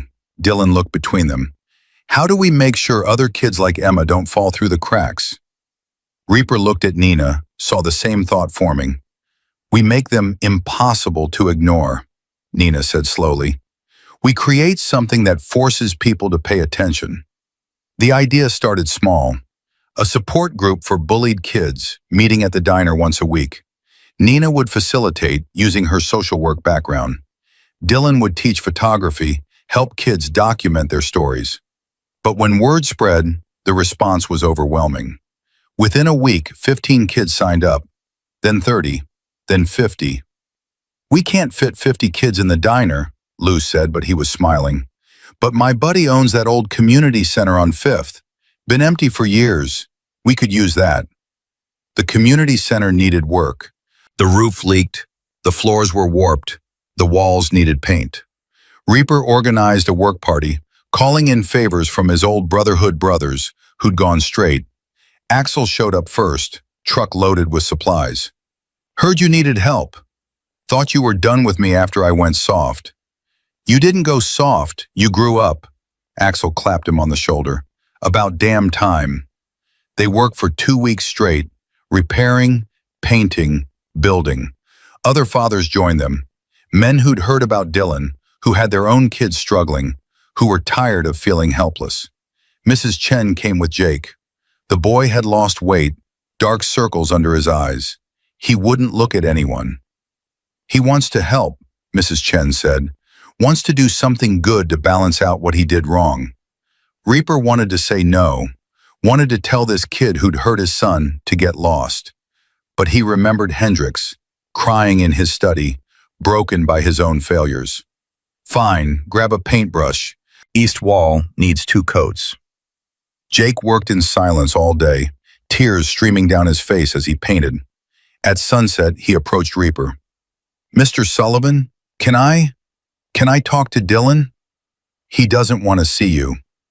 I know, but I need him to know I'm sorry, really sorry. Jake's voice broke. I wake up every night seeing what we did. I can't make it stop. Good. Maybe you'll think twice before you hurt someone again. I will. I swear I will. Jake pulled an envelope from his pocket. I wrote him a letter. Everything I did, why I did it, how wrong I was. Would you give it to him? Reaper took the letter, surprised by its weight. Multiple pages, Jake's handwriting covering every inch. I'll give it to him, but I can't promise he'll read it. That's okay, I just need him to know. That night, Reaper gave Dylan the letter. I don't want it, Dylan said immediately. You don't have to read it, but Jake spent a long time writing it. Seems important to him. Dylan stared at the envelope like it might bite. Finally, carefully, he opened it. The first page made him cry. The second made him angry. By the third, he was just quiet. What's it say? Reaper asked. He says his dad hits him, has for years. Said he learned to hurt people before they could hurt him. Dylan wiped his eyes. He says hurting me made him feel powerful for the first time in his life, but now he just feels sick. That's not an excuse. I know, but it's an explanation. Dylan looked up. Nina said hurt people. The community center opened the following Monday. 53 kids showed up, ranging from 7 to 17. Some had visible bruises. Others looked fine, but held themselves like broken things. Nina stood at the front of the room, Reaper and Dylan beside her. Welcome to Hidden Kindness, Nina said. This is a safe space. No judgment, no shame, just truth and support and learning to survive. And art, Dylan added quietly. Art helps. They broke into groups. Younger kids worked on drawing their feelings. Older ones learned photography. Everyone shared stories, tears, anger, hope. A 13-year-old girl named Maya spoke about being excluded by her entire friend group. They made a new chat without me, posted screenshots of me crying in the bathroom, Called me pathetic. You're not pathetic, Dylan said. You're here. That takes guts. Does it get better? Maya asked. Everyone says it gets better, but when? Dylan touched his scarred scalp. I don't know if it gets better, but you get stronger. And that's almost the same thing. By the end of the first session, 3 kids had called their parents asking to switch schools. 2 had admitted to thoughts of self-harm and were connected with crisis counselors. 1 had identified his bully and agreed to file a report. This is working, Nina said that night, cleaning up. We're actually making a difference. Emma would be proud, Reaper said softly. Nina's eyes filled. Yeah, she would. The preliminary hearing for Chase, Tyler, and Jake happened 3 weeks later. The courthouse was packed, media everywhere, parents on both sides, angry and scared. Dylan sat between Reaper and Nina, wearing a button-up shirt that made him look younger than 11. His hair had grown back enough to cover most of the scars. Chase walked in first, expensive suit, his father's hand on his shoulder. He looked bored, like this was an inconvenience. Tyler came next, his mother crying beside him. Then Jake. Alone except for his aunt, he saw Dylan and immediately looked away, shame on his face. The judge, a stern woman named Martinez, reviewed the charges. 3 counts of felony assault, conspiracy to commit assault, intimidation of a witness. These are serious charges, gentlemen. Martin Weiss stood. Your Honor, these are children, first-time offenders from good families. We ask that charges be reduced to misdemeanor battery and the boys be released to their parents' custody for counseling. Rodriguez shot to her feet. These children systematically tortured another child for 3 months, 47 staples embedded in his scalp, multiple videos showing premeditation, a second attack that put the victim in the hospital with a broken collarbone and concussion. This wasn't horseplay, Your Honor. This was sadism. Judge Martinez looked at Dylan. Young man, stand up, please. Dylan stood, trembling. Remove your hat. Dylan took off his baseball cap. The scars were visible, pink lines across his scalp, where hair still struggled to grow. The courtroom went silent. How old are you, son? 11, ma'am. And how long did this abuse continue? 3 months, maybe more. I stopped counting. Judge Martinez's jaw clenched. Sit down. She looked at Weiss. Motion to reduce charges denied. Trial date set for 6 weeks from today. Defendants remanded to juvenile detention pending trial. Chase's father leaped up. Your Honor, my son has never been in trouble before. Perhaps if he'd been properly disciplined at home, we wouldn't be here. Martinez banged her gavel. Bailiff, take them into custody. Chase's expression finally changed as handcuffs clicked around his wrists. Fear replaced arrogance. Tyler was openly crying. Jake went quietly, his head down. As they were led away, Jake turned back to Dylan, mouthed 2 words. I'm sorry. Dylan nodded, just barely. Outside the courthouse, reporters swarmed them.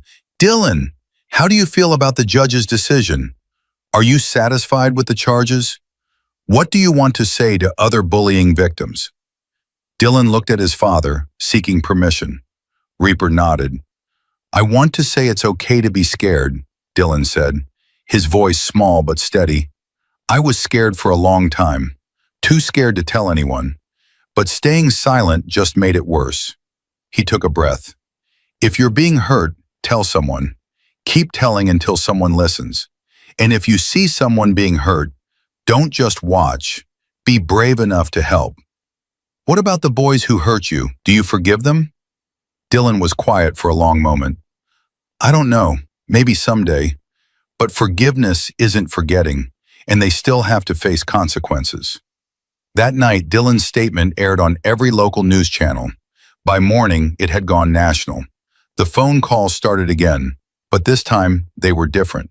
Schools asking for Dylan to speak to students. Anti-bullying organizations requesting interviews. A publisher interested in turning Dylan's photography into a book. This is too much, Reaper said, overwhelmed. He's just a kid. A kid who's giving other kids hope, Nina countered. We can manage it. Set boundaries. Only do what Dylan's comfortable with. I want to do it, Dylan said. I want to help. So they did. Carefully. Slowly. Dylan spoke at 3 schools, sharing his story and his photographs. He did 2 interviews, Nina and Reaper present for both. He started a blog documenting his healing journey, and every week more kids came to Hidden Kindness. 70, then 90, then over 100. We need more space, Lou said, and more volunteers. The answer came from an unexpected source. Principal Morrison's replacement, Dr. Sarah Okafor, contacted them. I want to partner with Hidden Kindness, she said. Bring your program into the schools. Train our teachers to spot warning signs. Give kids a place to go when they're struggling. The school district wants to work with us? Nina was skeptical. The school district screwed up, badly, and I'm not going to let it happen again. Dr. Okafor was firm. Morrison is gone. 3 teachers were fired for failure to report. We're implementing new protocols, mandatory training, zero-tolerance policies that actually mean something. What's the catch? No catch. I want to do right by these kids, all of them. Dr. Okafor looked at Dylan, including mine. My daughter was bullied out of her last school. I transferred here hoping for a fresh start. Then I saw what happened to you and realized nowhere is safe until we make it safe. They shook on it. Within a month, Hidden Kindness was in 3 schools. Within 2 months, 6. By the end of the semester, every school in the county had a chapter. But the biggest change happened quietly, in a juvenile detention center 30 miles away. Jake Chen requested to see Dylan. Absolutely not, Reaper said. I want to go, Dylan said. Why? Why would you want to see him? Because he wrote me another letter, said he's been in therapy, working on himself, wants to make amends. Dylan looked at his father. And because hate is exhausting, Dad, I'm tired of being angry. Nina went with them. The detention center was cold and institutional, all concrete and fluorescent lights. Jake looked smaller in his orange jumpsuit, thinner, older somehow. Thanks for coming, he said, sitting across from them in the visitation room. I know you didn't have to. Dylan didn't say anything. I've been working with a therapist, Dr. Patterson. She's helping me understand why I hurt people. Jake's hands shook. My dad, he's in jail now, for what he did to me, what he's been doing for years. I'm sorry, Dylan said quietly. Don't be. He deserves it, and I deserved consequences too. Jake looked at his hands. I'm not asking you to forgive me. I just wanted you to know I'm getting help, real help, so I don't become him. Are you going to trial? No, I'm taking a plea deal, testifying against Chase and Tyler, admitting everything I did. Jake's voice broke. My lawyer says I'll probably do 2 years here, then probation, mandatory counseling. Good. Yeah, good. Jake wiped his eyes. When I get out, I want to help. At Hidden Kindness or wherever you need me, I want to spend the rest of my life making up for what I did. Dylan was quiet for a long moment. Then he pulled out his camera. Can I take your picture? Jake looked confused. Why? Because you're part of the story too. The part about how people can change. How hurt doesn't have to become more hurt. Dylan raised the camera. You're not past your mistakes yet, but maybe you will be someday. The photo Dylan took that day would later become the centerpiece of his gallery show. Jake in his orange jumpsuit, tears on his face, hope and shame mixed in his eyes. The caption read, Redemption is possible, but it starts with truth. The trial lasted 3 days. Dylan testified, calm and clear. Tyler broke down on the stand, admitting everything. Chase stayed defiant until Rodriguez played the videos, until the jury saw what he'd done, until even his own lawyer looked disgusted. Guilty. On all counts. Chase got 3 years in juvenile detention, mandatory therapy, 5 years probation after release. Tyler got 2 years, therapy, probation. Jake's plea deal gave him 2 years, early release possible with good behavior. As the verdicts were read, Dylan felt something loosen in his chest. Not quite relief, not quite satisfaction, but something close to peace. Outside the courthouse, Nina hugged him tight. "It's over," she whispered. "No," Dylan said. "It's just starting." Because hidden kindness was growing, because kids were speaking up, because schools were changing, because one boy's suffering had sparked a revolution, and that revolution was just beginning. 6 months after the trial, Dylan stood in front of 200 middle school students, his camera hanging around his neck, his hair grown back enough to cover most scars. The auditorium was silent, waiting. "I used to think being quiet would make me invisible," he said, his voice steady now, stronger. "I thought if I didn't make waves, if I just disappeared into the background, they'd leave me alone." A girl in the third row was crying. Dylan recognized that look, the same hollow fear he'd carried for months. But silence doesn't protect you, it protects them. He pulled up a photo on the screen behind him, his own scalp covered in staples, the image stark and brutal. "This happened because I stayed quiet, because I was too scared to tell anyone." The auditorium erupted in whispers. Teachers shifted uncomfortably, but Dylan didn't stop. "Chase Hendricks put 47 staples in my head over 3 months. His friends held me down and filmed it. And you know what the worst part was?" Dylan's voice cracked. "Other kids watched. Some laughed, some looked away, but nobody helped." "That's not true." A boy stood up in the back. Marcus Chen, Jake's younger brother. "My brother tried to stop it." "Your brother participated," Dylan shot back. "He held my arms while Chase stapled my head." "But he's sorry. He's getting help. He's not a monster." The teacher started to intervene, but Dylan held up his hand. "You're right," he said quietly. "Jake's not a monster. He was a hurt kid who hurt other kids, and now he's trying to change." Dylan pulled up another photo. Jake in his detention center jumpsuit, tears on his face. "This is what redemption looks like. It's ugly and hard, and it doesn't erase what happened, but it's real." Marcus sat down, crying. After the assembly, the girl from the third row approached Dylan. "My name's Sophie," she said. "They've been doing it to me for a year, taking my lunch money, pushing me in the hallway, posting fake profiles pretending to be me." "Have you told anyone?" "My mom. She called the school. They said I was being dramatic." Sophie's hands shook. "But after hearing you, I'm going to tell again, and keep telling until someone listens." Dylan gave her his phone number. "You call me if you need help, anytime." By the end of the day, 12 more kids had reached out. Stories of exclusion, physical attacks, cyberbullying, sexual harassment. The flood was overwhelming. "We need more counselors," Nina said that night at Hidden Kindness headquarters, the community center that now ran programs 5 days a week. "We're getting 50 new kids a month. I can't keep up." "Then we hire more people," Reaper said. He'd been managing the organization's finances, using his garage's profits to keep things running. "We got that grant money last month, 30,000. We use it for staff." "That's your retirement fund." "I don't need retirement if my kid's generation is destroying itself." Reaper looked at the waiting list on Nina's computer. 83 names. These kids need help now. Nina hired 3 more counselors and 2 art therapists. Hidden Kindness expanded to include group therapy, crisis intervention, family counseling. They partnered with local mental health clinics, creating a pipeline from identification to treatment. But success brought new problems. 2 months later, Dylan received a message on his blog. Anonymous, vicious.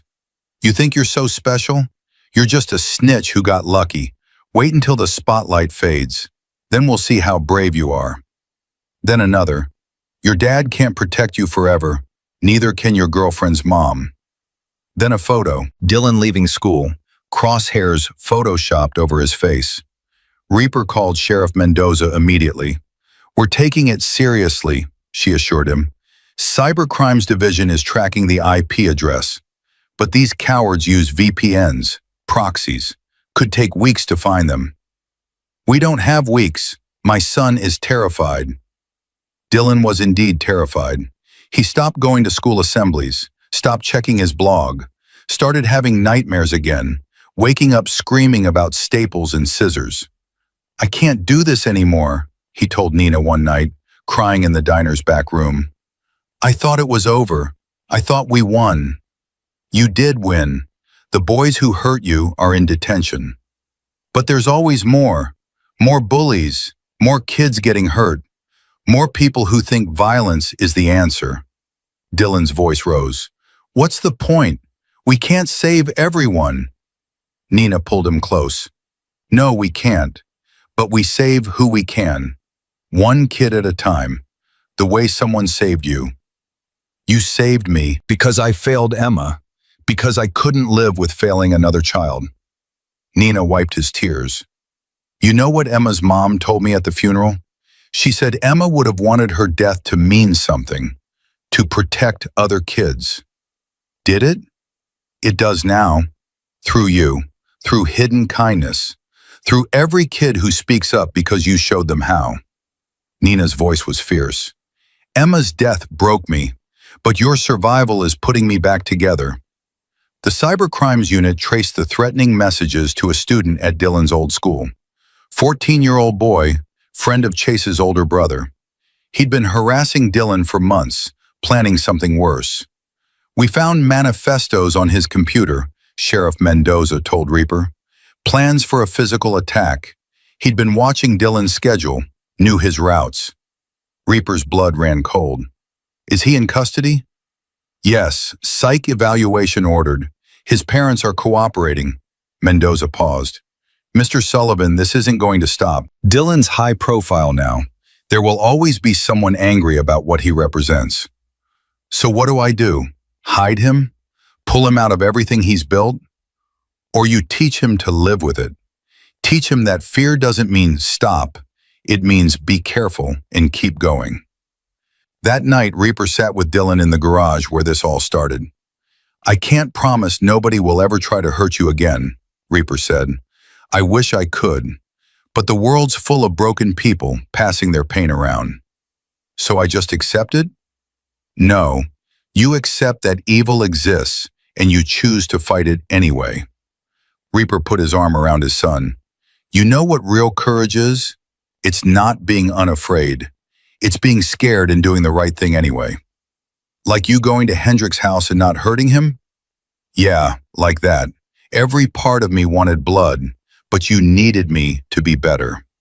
Reaper's voice roughened. "You made me better, Dylan.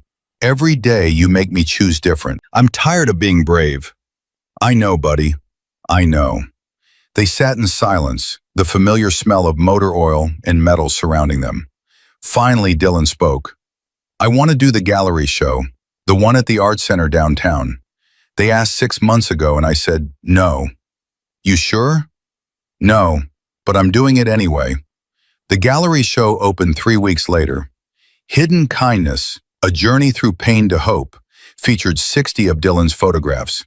The homeless man sharing food, Father Rodriguez counseling a teenager, Nina reading to children, Reaper teaching mechanics to at-risk youth, Jake crying in his jumpsuit. And new photos, Sophie, the girl from the assembly, now smiling, leading her own support group.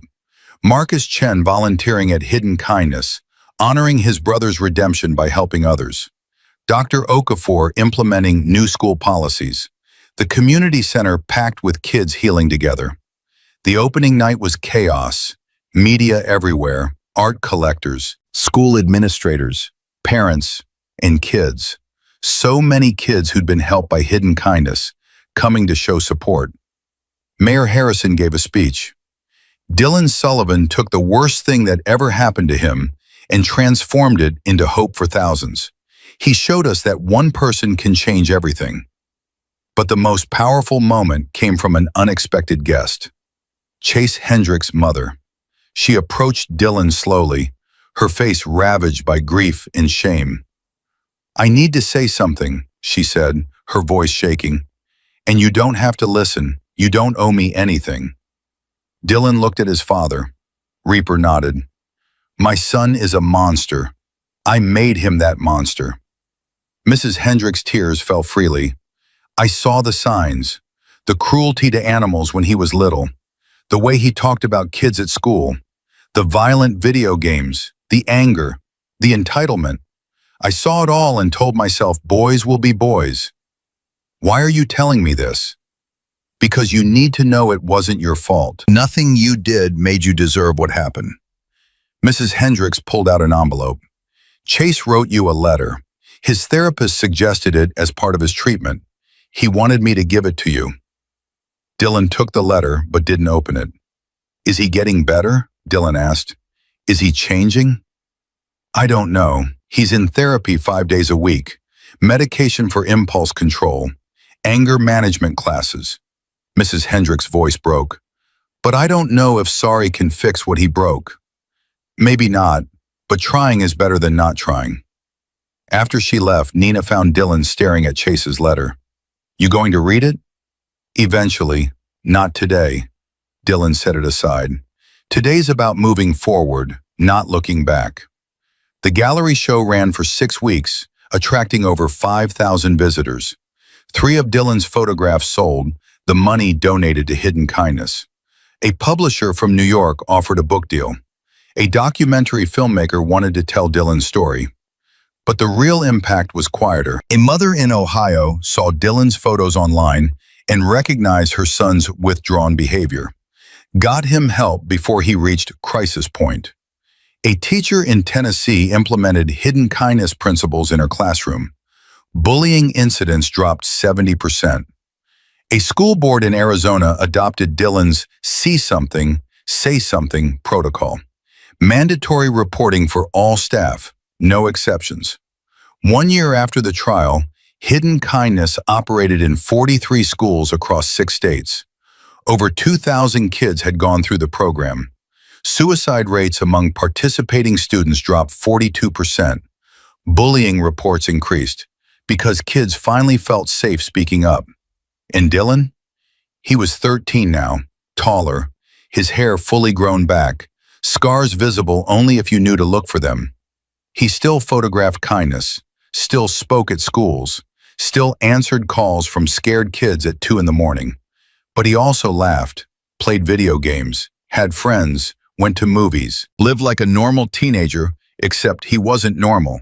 He was extraordinary.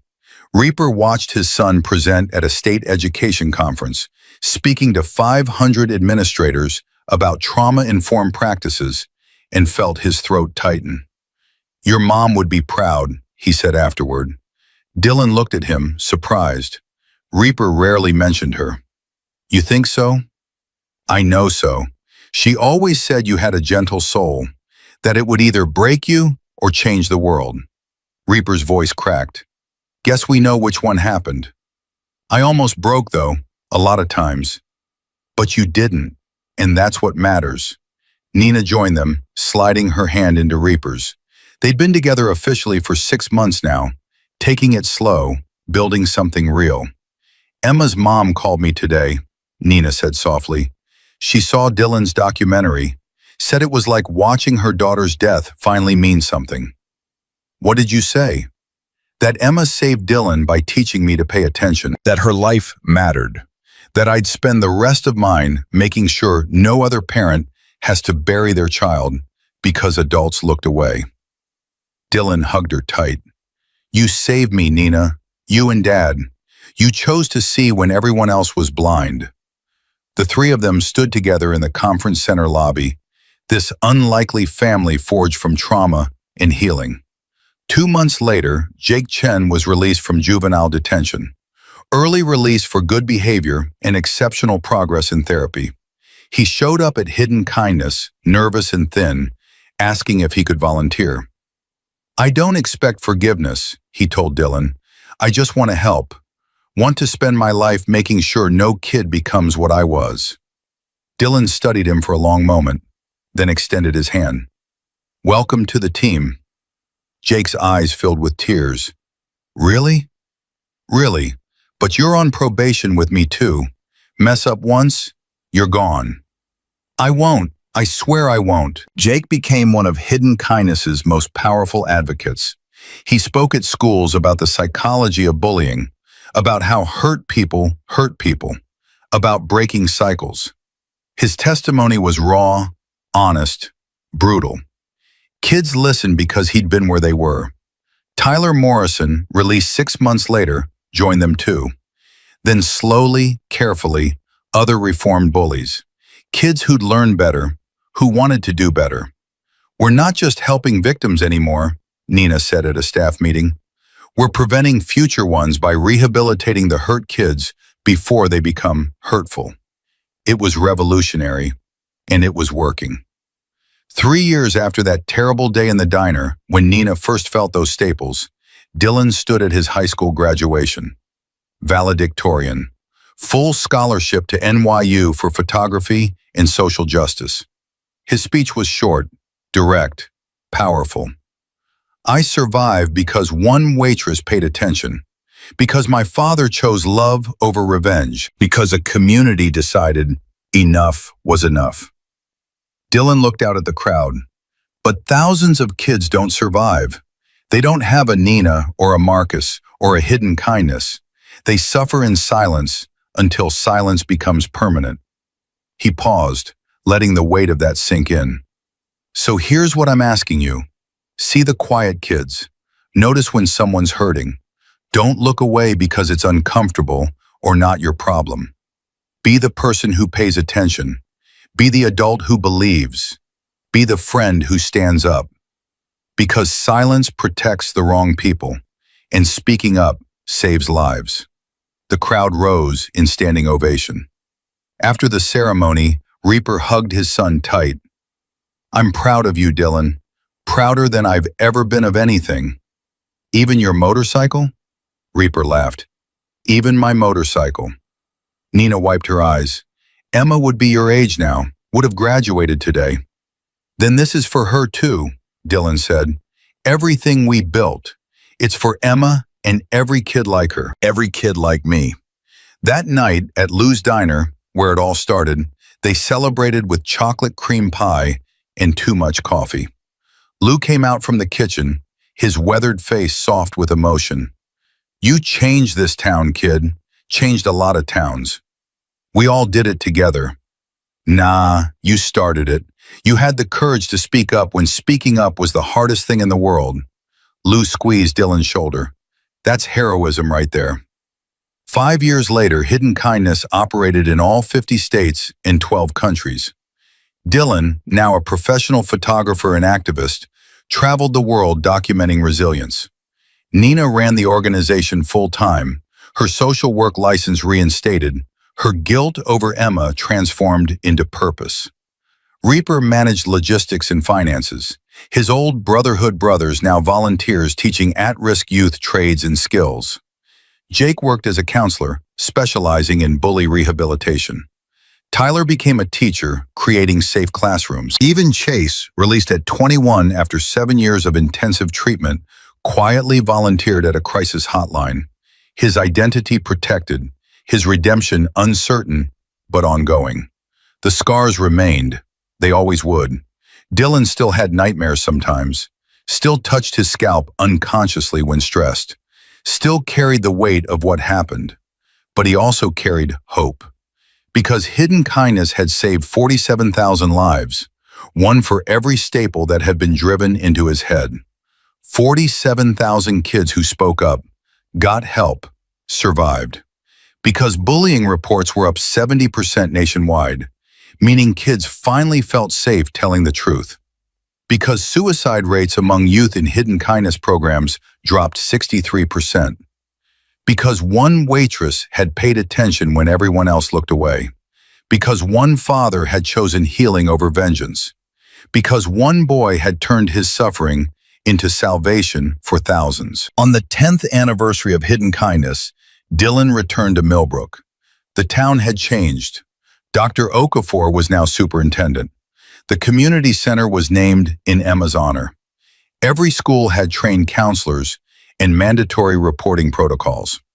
Dylan stood in Lou's diner, in the same booth where Nina had first touched his hair and discovered the truth. The booth where his healing began. Nina and Reaper sat across from him, older now, gray in their hair, but their eyes still bright with love and purpose. "We did it," Dylan said softly. "We actually did it." "No, son," Reaper said. "You did it. You chose to speak instead of disappear. You chose kindness instead of bitterness. You chose to save others instead of just saving yourself." Nina pulled out a photograph. Emma, age 9, smiling at the camera. Dylan had never seen it before. "She deserved to live," Nina said, tears streaming down her face. "She deserved everything you've built." Then we built it for her, and we keep building it for every Emma out there, every Dylan, every kid suffering in silence. Dylan raised his camera, capturing this moment. Nina and Reaper, hands intertwined, the diner booth that had witnessed the beginning of everything, the light streaming through the window, golden and warm and full of promise. He titled the photograph later, "Where Silence Ended and Hope Began," because that's what hidden kindness was, what it would always be, the place where suffering transformed into strength, where one person's courage sparked a revolution, where silence ended and countless voices rose up, demanding to be heard, refusing to be invisible, choosing to survive. And survive they did. Every single one of them. Because speaking up saves lives, breaking silence changes worlds, and one person's choice to be brave can create hope for millions. One act of kindness, one moment of courage, one voice refusing to stay silent at a time.